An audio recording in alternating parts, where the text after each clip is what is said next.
আমাদের সেই ব্যাংকিং ব্যবস্থাকে যারা ধ্বংস করেছেন, ভালো করে কান খুলে শুনে রাখুন, নতুন করে আবার যদি কেউ সেই ব্যাংকের শহীদের রক্তের সাথে করা ব্যাংক নিয়ে আবার কেউ সিনেমিনি খেলতে চান, বাংলাদেশ জামাত ইসলামী জীবন বাজিয়ে রেখেছে, আপোষ করে নাই। ভবিষ্যতে শহীদের রক্তে করা অর্থনীতির এই কারিগর ভেঙে দেওয়াকারীদের সাথে আর আপোষ করা হবে না। আমরা স্পষ্ট করতে চাই, পার্শ্ববর্তী রাষ্ট্র গোটা পৃথিবীকে চ্যালেঞ্জ করে বাংলাদেশ জামাত ইসলামী স্বাস্থ্যখাতকে উন্নত করবে ইনশাআল্লাহ। আমি স্পষ্ট করতে চাই, শহীদ মীর কাসেম আলী মিন্টুরা এদেশের অর্থনীতির স্তম্ভ তৈরি করেছেন, আর আপনারা বিগত 15 বছরে পাচার করে, লুট করে, শেয়ার বাজারকে ধ্বংস করে, স্বাস্থ্যখাতকে ধ্বংস করে বাংলাদেশকে অন্ধকারে নিয়েছেন। আমরা এটাকে আলোর দিকে ধাবিত করবই। আমরা বাংলাদেশে 2024 সালের 5ই অক্টোবরের ব্যবসা ছিল কারুনের রাজনীতিতে। আমরা 2024 সালের 5ই আগস্টের পর এই ব্যবসাকে নিয়ে যেতে চাই হযরত ওসমান গনি রাদিয়াল্লাহু তাআলার ধারার দিকে। আমাদেরকে আর কোনোভাবে কারুনের ব্যবসার দিকে ধাবিত করে সেই সালমান এফ রহমান যারা বাংলাদেশের কোটি কোটি টাকা পাচার করে লুঙ্গি পরে নৌকায় উঠে যাওয়ার সুযোগ পায় নাই, সেই রাজনীতিতে দেশের ব্যবসায়ীদেরকে আর ধাবিত করা যাবে না। আপনাদের ভালো মনে থাকার কথা, আপনারা শুধু ব্যবসায়ী নন। প্রিয় নবী মুহাম্মদুর রাসূলুল্লাহ সাল্লাল্লাহু আলাইহি ওয়াসাল্লাম, হযরত আয়েশা, হযরত খাদিজা রাদিয়াল্লাহু তাআলা তখন তিনি ইসলাম কবুলও করেন নাই। আমি এটা বলছি আপনাদের জন্য অত্যন্ত গুরুত্বপূর্ণ, আমাদের এটা বিবেচনা নিতে হবে। তখন পর্যন্ত তিনি ইসলাম কবুলও করেন নাই, কিন্তু রাসূল করিম সাল্লাল্লাহু আলাইহি সাল্লামের ব্যবসার আদর্শ, সততা, আমানতদারিতা, দক্ষতা, যোগ্যতা, বিশ্বস্ততার জায়গাটা তিনি এমন ভাবে তৈরি করেছিলেন, অবিশ্বাসী হযরত খাদিজা রাদিয়াল্লাহু তাআলা আনহার মধ্যে তার সম্পর্কে ভালোবাসা, সম্মান, মর্যাদার জায়গাটা এমন হয়েছে, তিনি তার সমস্ত সম্পত্তি রাসূলের হাতে তুলে দিয়ে ইসলাম প্রতিষ্ঠার যে একটা মাইল ফলক তিনি তৈরি করেছিলেন। আজকে এখানে যারা আছেন, আমরা কি এই দায়িত্ব নিতে পারবো? হযরত খাদিজা রাদিয়াল্লাহু তাআলা আনহার মতো করে এখনো যারা ইসলামী আন্দোলন, বাংলাদেশ জামাত ইসলামী সম্পর্কে ভুল ধারণা আছে, আমরা ব্যবসার এই আদর্শ দিয়ে সেই সকল আদর্শহীন ব্যক্তিকে আদর্শের মধ্যে নিয়ে এসে আমরাও রাসূল সাল্লাল্লাহু আলাইহি সাল্লামের মতো আদর্শ প্রতিষ্ঠার ভিত্তি হিসেবে ব্যবসাকে আমরা আগামী দিনে তুলে ধরবো ইনশাআল্লাহ।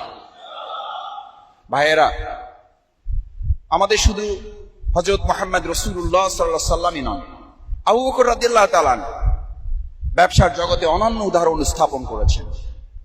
হযরত ওমর ফারুক রাদিয়াল্লাহু তাআলা ব্যবসার জগতে অনন্য উদাহরণ উপস্থাপন করেছেন। এবং সাহাবা আজমাইন কেরামগণ এই ব্যবসা করতেন, ব্যবসা করার জন্যই রাসূল করিম সাল্লাল্লাহু আলাইহি সাল্লামের কাছ থেকে আদর্শ গ্রহণ করে ব্যবসায় সততা, দক্ষতা, যোগ্যতা, আমানতদারিতার নজির স্থাপন করেছেন। বাংলাদেশ জামাত ইসলামী ব্যবসার জগতে শুধুমাত্র আমরা বক্তব্য দিয়ে শেষ করি নাই। আলহামদুলিল্লাহ, আল্লাহর দয়া, তার করুণা, যে বাংলাদেশের গুরুত্বপূর্ণ কয়েকটি সেক্টর যদি ধরা হয়, তাহলে আগামী দিনের বাংলাদেশকে যদি কেউ নতুন ধারায় পরিচালিত করতে চায়, সুদমুক্ত অর্থনীতির ব্যবস্থাপনার ধারক বাহক হচ্ছে বাংলাদেশ জামাত ইসলামী। আমাদের সেই ব্যাংকিং ব্যবস্থাকে যারা ধ্বংস করেছেন, ভালো করে কান খুলে শুনে রাখুন, নতুন করে আবার যদি কেউ সেই ব্যাংকের শহীদের রক্তের সাথে করা ব্যাংক নিয়ে আবার কেউ সিনেমিনি খেলতে চান, বাংলাদেশ জামাত ইসলামী জীবন বাজিয়ে রেখেছে, আপোষ করে নাই। ভবিষ্যতে শহীদের রক্তে করা অর্থনীতির এই কারিগর ভেঙে দেওয়াকারীদের সাথে আর আপোষ করা হবে না। আমাদের স্বাস্থ্য খাতকে ধ্বংস করা হয়েছে, আমরা আলোচনা করেছি, আমরা কথা বলেছি তাদের সাথে। আমাদের অনেক ভাইয়েরা চোখের পানি ফেলে বলতেন, মাসুদ ভাই এই স্বাস্থ্য খাত, মুলুল ভাই এই স্বাস্থ্য খাত আপনাদের তৈরি করে স্বাস্থ্য সেবার গুরুত্বপূর্ণ দিককে ধ্বংস করা হচ্ছে, শুধু আপনাদের অর্থনৈতিকভাবে পঙ্গু করার জন্য নয়, এটার পিছনে অনেক বড় উদ্দেশ্য হচ্ছে বাংলাদেশের এই স্বাস্থ্য খাতকে আপনারা যখন উন্নত পর্যায়ে নিয়ে গেছেন, তখন পার্শ্ববর্তী একটি রাষ্ট্র নাখোশ হয়েছে, তাদেরকে খুশি করার জন্য আপনাদের এই স্বাস্থ্য খাতকে ধ্বংস করার জন্য ওই খুনি হাসিনা সিদ্ধান্ত নিয়েছিল। আমরা স্পষ্ট করতে চাই, পার্শ্ববর্তী রাষ্ট্র গোটা পৃথিবীকে চ্যালেঞ্জ করে বাংলাদেশ জামাত ইসলামী স্বাস্থ্য খাতকে উন্নত করবে ইনশাআল্লাহ।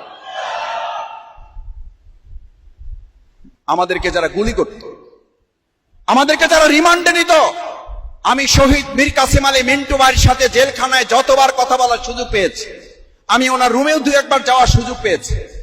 ওনার রুমে গিয়ে দেখতাম এরকম পুরো ফাইল, অফিসে যেমন ফাইল থাকে এরকম ফাইল আছে। আমি বলতাম, মীর কাসেম ভাই এগুলো কিসের? বলছে কারারক্ষীরা পকেটে করে লুকাইয়া তারপর ওনার ছেলের, ওনার মেয়ের, ওনার বউ, ওনার ভাইয়ের সিবি ওনার কাছে দিয়ে দিত। তারা বলতো মীর কাসেম আলী শাহ, স্যার আপনার ফাঁসি হবে না, কারণ দেশের কল্যাণের জন্য আপনি যে অর্থনীতিতে এক বিরাট ভূমিকা রেখেছেন, এই ভূমিকার কারণে আল্লাহ তাআলা আপনাকে সেভ করবেন। বের হয়ে আল্লাহর রাস্তায় আমার ছেলেটার চাকরি দেন, বের হয়ে আমার মেয়েটাকে একটু দেখেন, বের হয়ে আমার ভাইটাকে একটু দেখেন। আমি মীর কাসেম আলী মিন্টুকে বলতাম, ইনশাআল্লাহ, আমারও মন বলে আল্লাহ তাআলা আপনাকে সেটার জন্য সুযোগ করে দেবেন। তখন উনি বলতেন, যদি তিনি চান তার গোলামকে আরো কিছু খেদমত করাবেন, তাহলে পৃথিবীর শক্তি নেই আমার একটা পশম স্পর্শ করতে পারে। আর যদি মনে করেন আল্লাহ তাআলা মীর কাসেম আলীকে পছন্দ করেছেন, পৃথিবী তোমরা সবাই মিলে চেষ্টা করলে 1 সেকেন্ড আমার হায়াত বাড়াতে পারবে না। আমি স্পষ্ট করতে চাই, শহীদ মীর কাসেম আলী মিন্টুরা এদেশের অর্থনীতির স্তম্ভ তৈরি করেছেন, আর আপনারা বিগত 15 বছরে পাচার করে, লুট করে, শেয়ার বাজারকে ধ্বংস করে, স্বাস্থ্য খাতকে ধ্বংস করে বাংলাদেশকে অন্ধকারে নিয়েছেন। আমরা এটাকে আলোর দিকে ধাবিত করবই। সবশেষ আপনাদের কাছে বিনীত অনুরোধ করতে চাই, ভাইয়েরা, রাসূল করিম সাল্লাল্লাহু আলাইহি ওয়াসাল্লাম ব্যবসায়ী জগতে যে উদাহরণ তিনি পেশ করেছিলেন, সেই উদাহরণের জন্য তিনি একথাও বলে গিয়েছেন, আজকে বাংলাদেশ জামাত ইসলামীর সাথে আপনারা শুধু এখানে কাতারবন্দী হন নাই। রাসূল সাল্লাল্লাহু আলাইহি ওয়াসাল্লাম বলেছেন, যারা সততার সাথে, দক্ষতার সাথে, দেশপ্রেম নিয়ে, উন্নত একটা চিন্তা চেতনা নিয়ে ব্যবসায় এই পরিচালনার কাজে নিজেদেরকে সম্পৃক্ত রাখবে, আল্লাহ সুবহানাহু ওয়া তাআলা কাল কিয়ামতের দিন তাদেরকে শহীদ সিদ্দিকিনদের সাথে তাদেরকে উঠাবেন। আমি আপনাদের কাছে জানতে চাই, আজকে আমরা কি শুধু সেই ব্যবসা করব যাদের সাথে কারুনের হাসর হবে, নাকি সেই ব্যবসার কাতারে শামিল হব যারা শহীদ এবং সিদ্দিকদের কাতারে আমরা হাজির হব? যদি তাই হতে চাই, বাংলাদেশ জামাত ইসলামী আহ্বান জানাচ্ছে, আসুন, ভঙ্গুর অর্থনীতি দিয়ে বাংলাদেশকে আগামী দিনে আরো নত জানু কোন সরকার বাংলাদেশে প্রতিষ্ঠিত হতে দেওয়া যাবে না।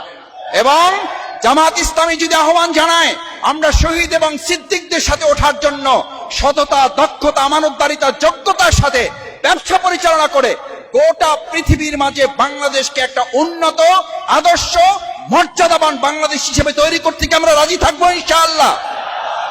আসুন, আমরা হযরত খাদিজা রাদিয়াল্লাহু তাআলা আনহা, আমরা হযরত ওসমান রাদিয়াল্লাহু তাআলা আন, তাদের উত্তরসূরি অনুসারী হয়ে প্রিয়নবী মুহাম্মদুর রাসূলুল্লাহ সাল্লাল্লাহু আলাইহি ওয়াসাল্লামের এই পেশাদারিত্বের যে আদর্শ, এটাকে দাওয়াতের মাধ্যম হিসেবে কাজে লাগিয়ে, যেমন খাদিজা রাদিয়াল্লাহু তাআলা আনহা দাঁড়িয়ে ইসলামকে প্রতিষ্ঠার জন্য এগিয়ে দিয়েছিলেন, আজকে ভঙ্গুর অর্থনীতিকে সুন্দর অর্থনীতি করা শুধু নয়, আপনারা ইসলামী আন্দোলনের পাশে দাঁড়িয়ে উই ওয়ান্ট জাস্টিস প্রতিষ্ঠা করার জন্য আমরা আমাদের বাংলাদেশকেও কল্যাণমুখী একটা রাষ্ট্র প্রতিষ্ঠার জন্য জামাত ইসলামী আপনাদের পাশে থাকবে।